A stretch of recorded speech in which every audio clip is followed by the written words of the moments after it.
or should not be labeled as a angry Black woman, because there are so many of us who are quietly living in our pain and have never been able to tell our story. Yeah, like right. our parents don't even know they set us up for a lot of failure that we had growing up as more as women than men than they even realize, because you have your mother who's telling you, be strong, be independent, and don't depend on nobody. And then you have this man who's a Black man telling you, be strong, don't depend on no man. Now I'm this grown woman, and now I'm supposed to be submissive. I'm supposed to be docile. I'm supposed to be feminine. I'm supposed to be vulnerable. Well, how, when you've been telling me my whole entire life not to depend on the one thing that I'm gonna have to grow up and create with, which is a Black man? Right. Black girl magic, ooh, you the baddest. Sun-kissed, heaven sent, words don't do justice. I could go on and on and on, talking about that black girl magic. Black girl magic, ooh, you the baddest. Sun-kissed, heaven sent, words don't do justice. I could go on and on and on. What's up, y'all? It's your girl, Ree Invented, with another dope episode of the Reason Why podcast. Let's talk about it. You got to send me the exact opposite of what I'm trying to do. That's the post that I put up in my side. It's crazy how it's like he be making a bad joke with you, because you be like, Lord, I'm trying to change. I just want to be this different person. I don't want to yell. I don't want to argue. And here you go, got some dumbass kids getting on your nerves. Now you cussing their ass out after you just said, Lord, But I'm going to be a look, and I'm gonna tell you why that comes. Say that, and then I'm gonna tell you why it comes, Kai. It comes because you got to know your triggers, and then you have to react differently to them. So when you put it out there and you say, "Oh God, I'm trying to change. I don't, I'm not trying to cuss nobody out." Doggone well, all the people that is gonna come that make you want to cuss them out is gonna come. Well, I can't. So now God is saying, "Okay, you don't want to cuss nobody out. What you gonna do now? What route are you gonna take?" That's where that growth mindset so comes in. So I should just kick them out my house then, right? I should just kick them out. If they triggering you, girl, they period. Like, listen, this ain't gonna work. This ain't gonna work. This ain't gonna work. I'm sorry. I'm for real. Like, listen, because not in my house. Okay. But you know what? Like, it's been like a real rough, like, I'm not even gonna lie, like these past like 2.5 whatever weeks, should I say, been like rough. Like I've been really like in my feelings, been like really just like untrustworthy, just been kind of like just going back and forth with myself on things that I want to do, like even if I can do them, like it's been so bad that I don't even have I haven't even had the ability to write out the things that I've been going through, because it's just been so much. I've just been like, just mentally either sobbing or just like, you know what, I'm not even gonna think about it. And it's like, I know I'm doing it and I know I shouldn't be doing it. And I think that's the biggest battle for me right now, because it's like, damn, you shouldn't even be thinking like this, but you are. And it's like, I've been constantly just pushing the reset button. Like, this is crazy. Like, I need to like stop. Like, I was just telling myself that today, like, why are you doing this? Like, how you get when you create scenarios like this for yourself. And then you get mad and you get upset. And then before you know it, you're past the point of being able to control the emotions, because you done thought about it so long that you done forgot the breathing. You done forgot the good conscience that's supposed to be telling you, don't do that. Don't say that. Because you got this heifer on the right hand side saying, girl, fuck them kids, get that job, fuck nigga. You got fuck them all. It's the day's problem. It ain't you. That's part of your triggers, and that's part of you identifying your triggers and knowing when you're about to get triggered. So for me, I start feeling my blood pressure. I don't know. It's not my blood pressure, but it's like my adrenaline start going, my heart start beating fast. And I'm about to lose control. So when I'm at a point of, I can't take it anymore. That's when I have to separate myself from the situation, stop whoever got me fucked up or whatever the case is. But it's like, I'm not about to let you take me there, because maybe you don't know, but I know how far I'm willing to take this, and it's not. You know what I mean? So that's the part where it's like you have to know whatever. Like I started shaking, or inside, not I necessarily, do. but start when you get that point, like, and because if it happens often, you're probably just not realizing it. So Yeah. happening, start identifying like the difference in your body, the difference in your breathing, the difference in your, you about to trip. So, And that's the thing, like I pick up on it. Like I know, like one of the biggest things that I realize, like if I'm upset or if I'm overstimulated or something that is like just not sitting well with me, I start to perspire. I had the same thing happen to me where I realized, yo, I'm yelling at everybody. I mean, right, I'm not the same happy person that I used to be. Why is that? It was because I had put up a whole block and a whole facade and a whole mask to protect my heart because my heart had been broken so much. So right, instead of letting Yes. people get to me, I put this whole block up and I put the mask on. And so now I'm extra mean because it's my form of protection. But no, right. I can't protect myself by being mean. I have to protect myself by healing. Well, that was your only, you didn't, when you don't know, you don't know. So And Right. that's what it is. you like, hey, one thing about it, it's me or you. I'm going to protect me. I'm not going to let you get Right. out all them other Right. people. So I'd rather just be, the mean girl. So you just stay over there because this ain't what you want. You know what I'm saying? Right. So, but Right. then know better, then you actually go out and do the work, and you do the inner work, and and you keep going and you keep doing the work. Sometimes I get why a lot of people who do get exposed or who do get to a certain place turn back. I understand that now because Okay. it can be very overwhelming. It can be very scary. But Mhm. for me, it's more scary to stay and pretend like I don't know the unknown than it is to keep going. You know what I'm saying? So Well, the pain and pleasure principle, basically, like, even though you're in pain, let's just say like a bad relationship, right, that is not good for you, and what happens is, although this situation isn't good for you, the power of pain and pleasure principle is the the idea of breaking free and the unknown of what else is out there.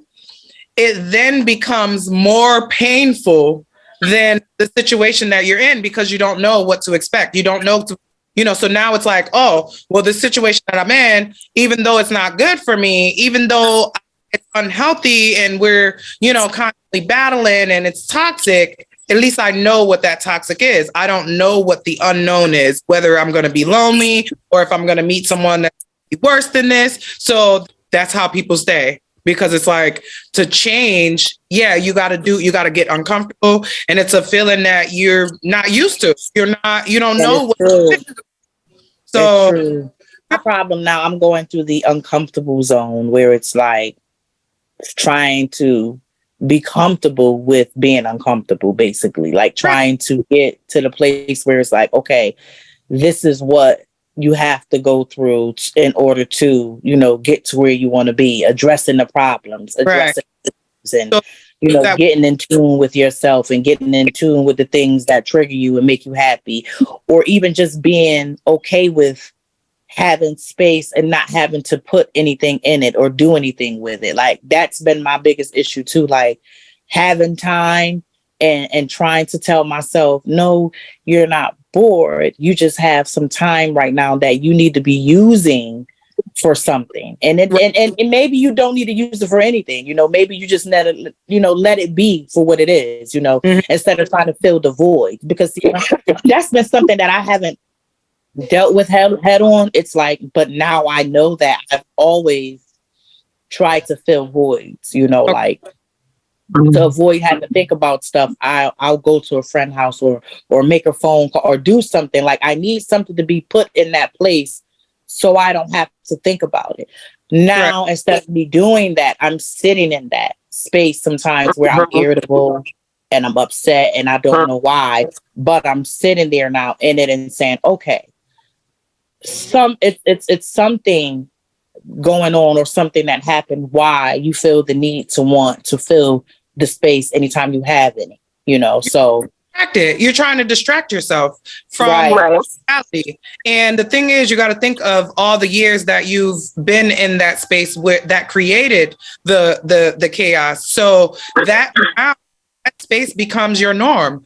So anything outside unnormal. It's uncomfortable. Even the of the space that you don't want to be in anymore. It's not a norm for you because it's been so long. You see what I'm saying?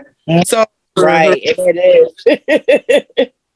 that's how that's why you gotta really, that's why you remember in the beginning of our course, I did the big why. Like you have to know your why, because if your why is not big enough, if your why is not,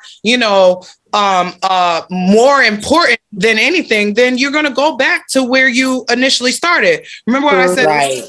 The reason why I went and got therapy and locked myself into the hospital and did that hospital stay, and then that whole long extended 12-week program of women intensive trauma program, is because my why was I didn't want to be the mean person to my kids anymore. I didn't want to be like this, unhealed, monster. That I know that wasn't who I am. I got a big heart. Right. I'm a person. I'm just, I got trauma. I got some shit to resolve. So that was why it was like, even though the journey was very uncomfortable, telling my story and being, exposed and transparent like that.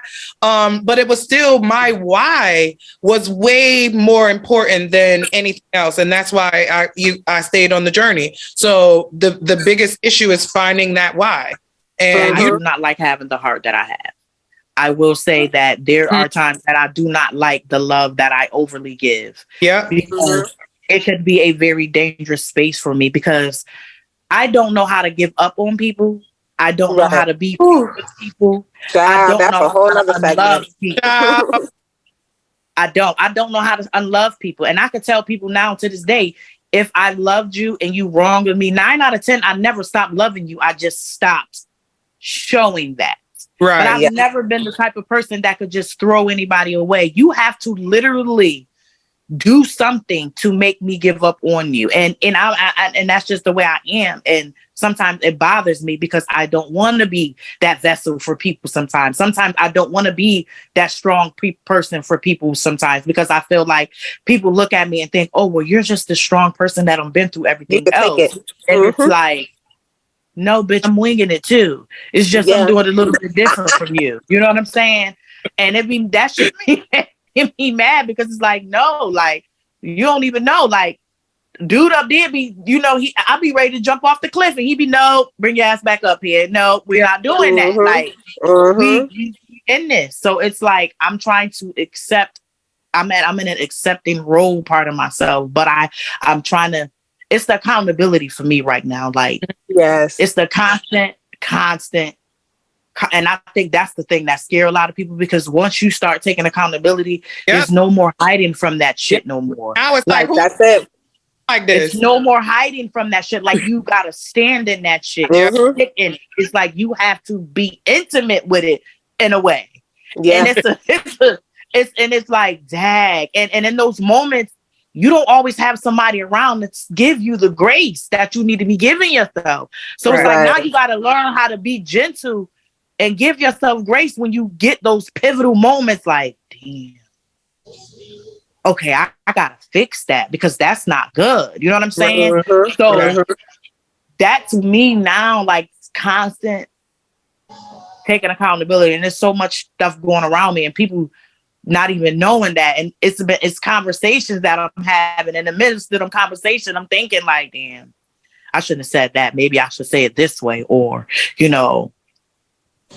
I don't think this person going to be somebody that I can even communicate with no more. You know what I'm saying? In my head now, this is the conversations, because it's like, the accountability comes with growth, and then you start to outgrow certain conversations, outgrow certain people, and it's not even to think that you're better than those people. It's just that's just not like, where you are.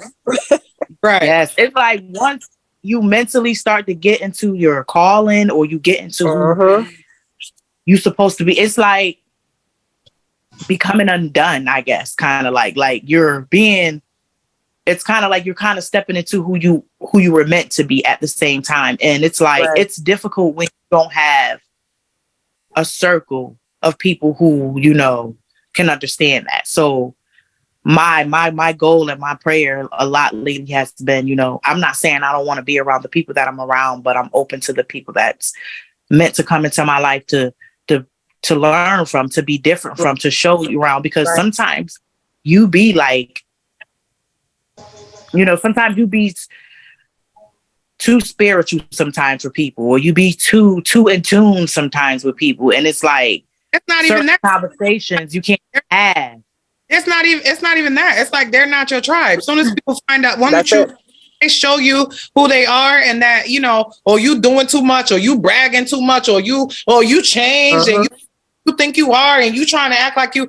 Hey, baby, hey, let's just go ahead and part ways, because it's like we don't Right. need. It's more of the, I feel like I'm getting a lot of, let me see if she really changing. Let me see if I really still could Oh bring yeah, you her. gonna get You that know, all let day. me see if I really could. And that is the problem for me, because it's You like getting getting all the things that you want to avoid. You're Oh running my into all the God. people. It's like, are you serious? Like, okay. Okay, like now you running They'll into a start little coming out the mean ass woodwork too. patient that's coming into your office trying to trigger you. Like, okay, okay, so this what it's about to I'm me. trying it. Okay, you trying Mm, me. Okay. right. Right. So it's like I'm there now, and it's so hard, like, because it's like it'd be so hard some days. Like the other day, like I literally sat in my car and I was just emotional, and I don't even know why. And it just was like, what is going on? Like, You're why are you releasing. here?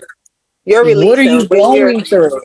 you're releasing. And see, us Black women, we have been taught to internalize so much that when we do get into those sobbing moments of release, we look at it like, yo, what the fuck am I crying for? Because we're so damn strong and shit. But no, the strength is in them tears. You got to let that shit go. Like, you have to release. And we have to get comfortable with being able to express our emotions, to be like, yeah, you know what? I don't know why I'm emotional right now, but fuck it. I'm about to cry this shit out. I'm about to Right. figure And it that's out. literally where it was. I was like, I don't know what's going on, but I just feel like whatever it is, it's supposed to happen. It is just like I'm just trying to, be the person that I knew I would want for me. You know what I'm saying? So Right.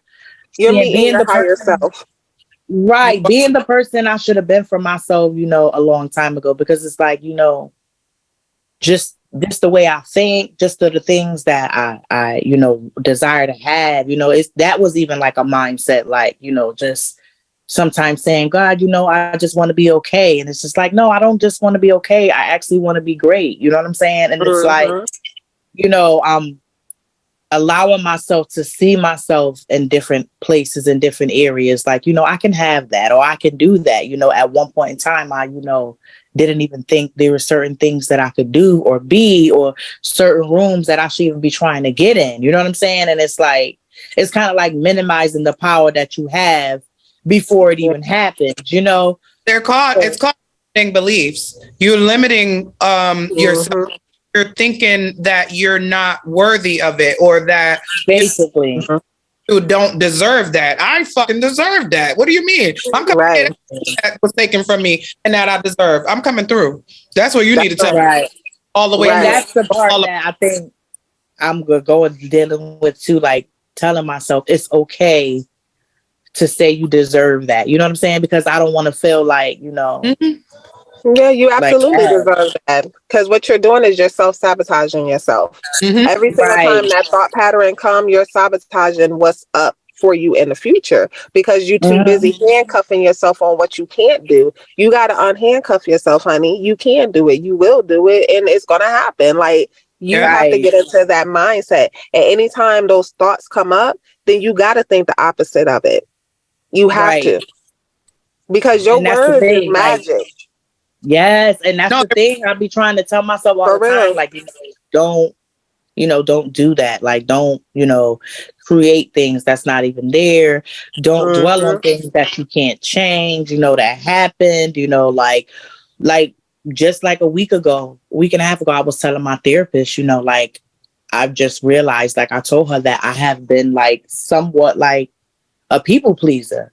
And I didn't even realize that that's who I was being, my whole entire life. And I said to her, and I think that stemmed from just, being young, being the youngest out of 5 kids, my sister and my brother and them, they were always into things, didn't really gave my mom a lot of trouble, should I say, and I just didn't want to be. I wanted to be, you know, the not get in trouble. I wanted to be the kid that, made you happy, the kid that didn't get in trouble, even when it came to like men, you know what I'm saying? Like I value my dad and I uplifted, I always been a daddy's girl, you know what I'm saying? I never wanted to disappoint my dad, and I associated him leaving with being disappointed.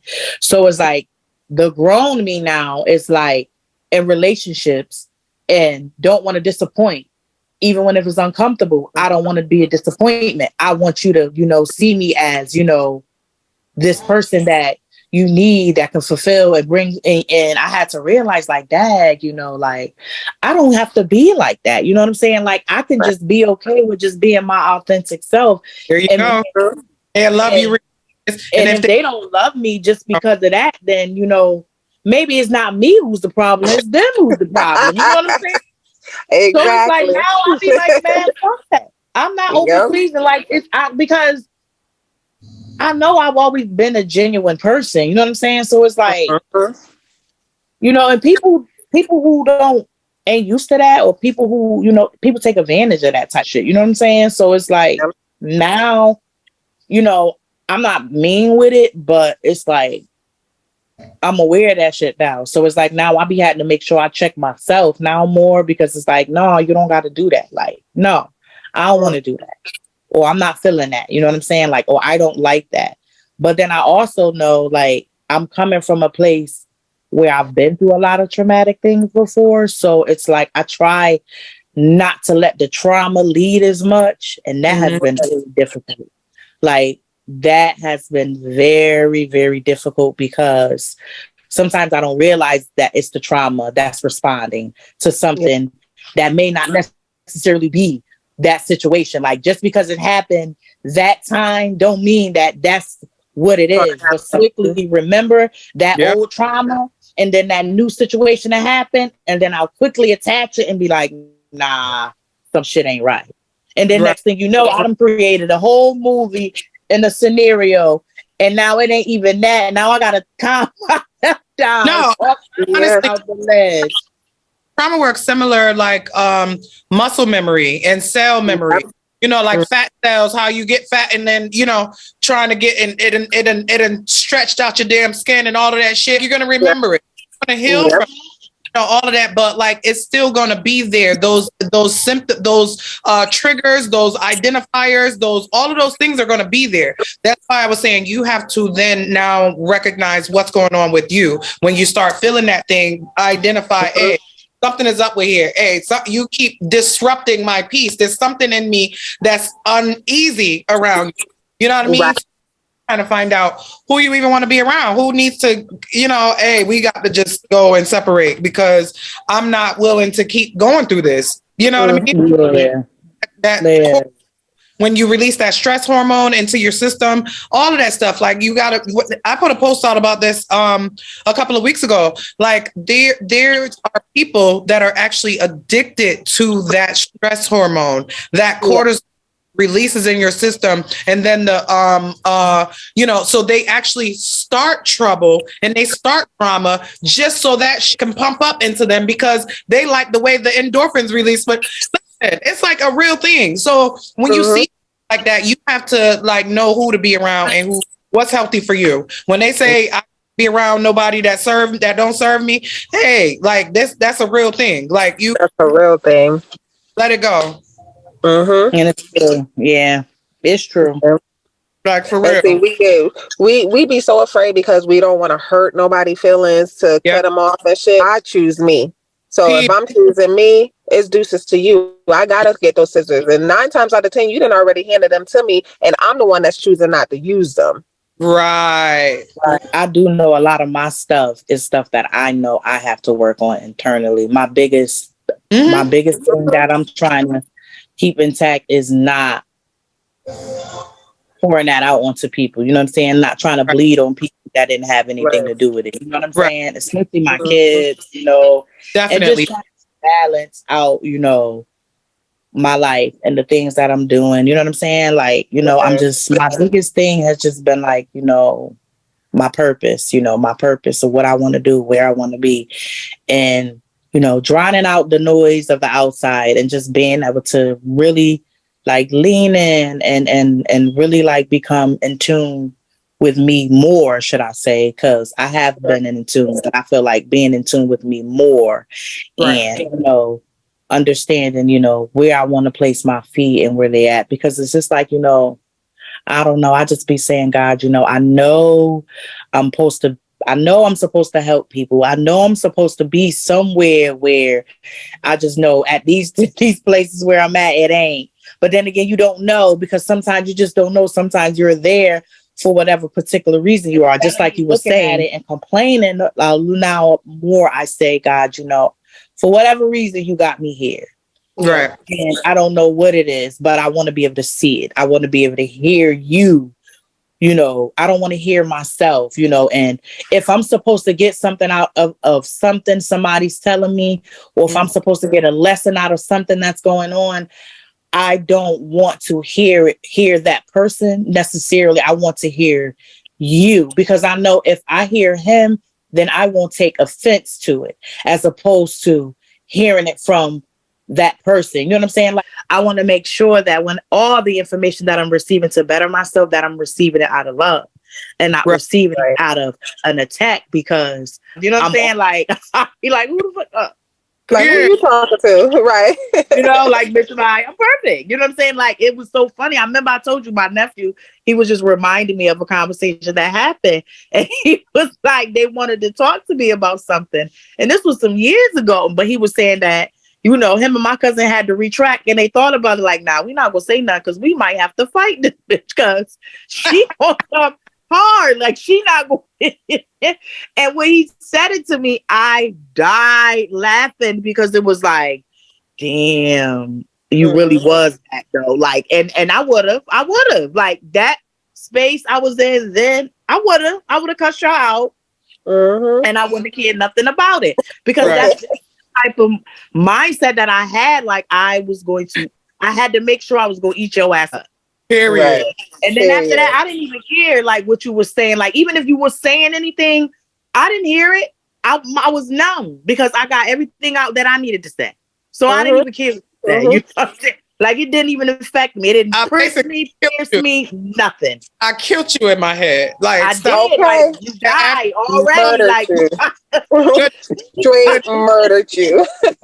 like they don't even know. Like I done recited this cuss out by myself already. Okay. I didn't practice. He knows. Once you recite that cuss out by yourself, it's I like, didn't practice, nigga. It's over for you. I didn't practice. Over. oh, what I practiced. Premeditated. This is premeditated.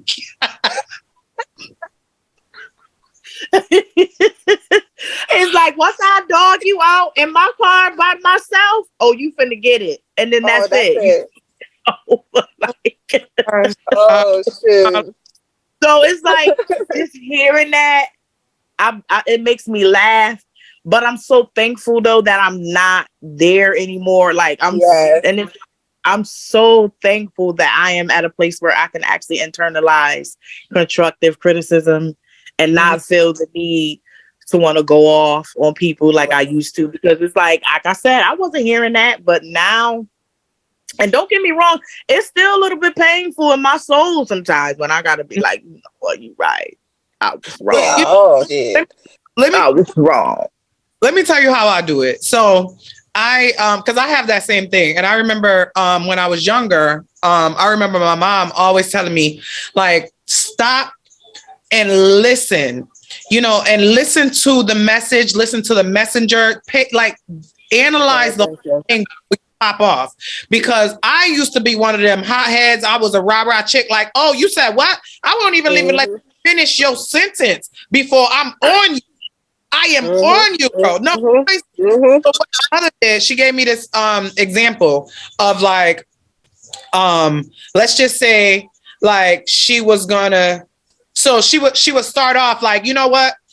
I don't really like your delivery and I don't like how you do all of this and you should do this. And before she even finished, I didn't, oh, but let me tell you how I feel about you. But then, but here's how she said it. But because I didn't let her finish, what she was going to say is, I don't like your delivery and I don't like that. So I'm going to give you $500 so you can go and get, you know what I'm saying? Like I would have never heard the rest of the sentence because I'm popping off at the first thing that she says, where she's like, the rest of the sentence could have been like a blessing to you. And you done chopped off the hand trying to feed you all because of the delivery and how you could let them finish and then hear them all the way through. And now it's like, oh, I'm trying to play me. Now let me motherfucker tell you how I feel about you. You know, right. But and that was a big lesson because so here's what I do now, even with women, like even when they're trying to be funny, you know how when chicks they do all of that catty shit and they do them, they snick them that little shit in there where you like, girl, stop playing with it. So instead of like popping off, I'll be like, are you okay? Everything okay, boo? You know, I give chance before I go, you good? You know, so now then I give them a reason to say, is you good? Is you know, but a lot of times they're like, yeah, no, I was just, and then you really kind of get, but I took whatever they were saying offensive when they really wasn't. So I gave them a chance. Are you good? Now they're like, yeah, I'm good. And now they're explaining why they're good and why none of that, you know, so then it's like, wow, if I would have popped off, I would have kind of been looking kind of crazy. You know what I mean? It reminds me of the 4 agreements. When you think about that one agreement where it says don't make assumptions, that's what be our biggest thing is that we assume that the person has something negative to say. So we ready to jump on their ass like, what? What? Because we already done made it up in my mind. I done made it up in my mind that you coming for me. So I'm about to come for you before you come for me. But I'm making an assumption. You might be like, oh, I don't like the way that da-da-da-da. But you know what I mean? And I don't wait for that but. That but could be everything damn positive. But I don't wait for that but. Me too. Yes. And that's a big don't wait for it. on. That's something that I'm really trying to work on, you know, giving people the space to say what they need to say without automatically taking it, internalizing that, you know, you're coming for me, because that's it's really, really hard. Like, and I have a big fight personality about myself, so it's like I sometimes I have to realize like I'm everybody. I don't have to fight everybody, but it just feels like I've been fighting for myself all your life so long. Like, and that's what people don't understand. Like on the outside, y'all just seeing this bubbly person that just always had love to give, but a lot of people don't realize in some of those biggest, happiest, loving moments, I was the brokenest person on the inside. You know what I'm saying? Just fighting to be who I am that day in that particular moment. You know what I'm saying? And when you don't even understand those emotions, that shit can be so crazy, because you could literally be smiling in front of everybody and they think you're okay. They don't even realize you just was in the bathroom bawling out your fucking eyes because you trying to hold it together. They don't even understand, like, this shit real for me. And it's like, you never really understand it until you finally have to face it. You know what I'm saying? And like I said, you know, I didn't start facing it until maybe like 2 years ago. Like, you know, I didn't start like really getting help for myself and really understanding that I had a lot of triggers and traumas that I needed to release. And when you growing up in it, it's like overlapping and overlaying. I was just telling my son, we were just having this conversation about Black women, you know, and I was like, I'm gonna talk about you on my podcast with your trifling self. I said, no, son. And he was like, no, ma, I'm not saying I don't like Black women. He was like, but I understand, you know, why a lot of men say what they say. I said, and I get what you're saying, because I said, and the problem that I had with that there is so many other Black women that do not or should not be labeled as a angry Black woman, because there are so many of us who are quietly living in our pain and have never been able to tell our story. Yeah. Like, Right. and I told him, Yeah. like, just thinking from my life, I said, our parents don't even know they set us up for a lot of failure that we had growing up as more as women than men than they even realize, because you have your mother who's telling you, be strong, be independent, and don't depend on nobody. And then you have this man who's a Black man telling you, be strong, don't depend on no man. Now I'm this grown woman, and now I'm supposed to be submissive. I'm supposed to be docile. I'm supposed to be feminine. I'm supposed to be vulnerable. Well, how, when you've been telling me my whole entire life not to depend on the one thing that I'm gonna have to grow up and create with, which is a Black man. You know what I'm saying? Like, I've been told my whole life not to depend on the Black man that I'm supposed to love and respect and uplift and uphold. My whole entire life, I've been told not to depend on it. But visually seeing my aunts and my uncles and my mother's all married. So it was like, wait a minute. So you mean to tell me y'all got y'all loving long relationships by being me, not depending on nobody?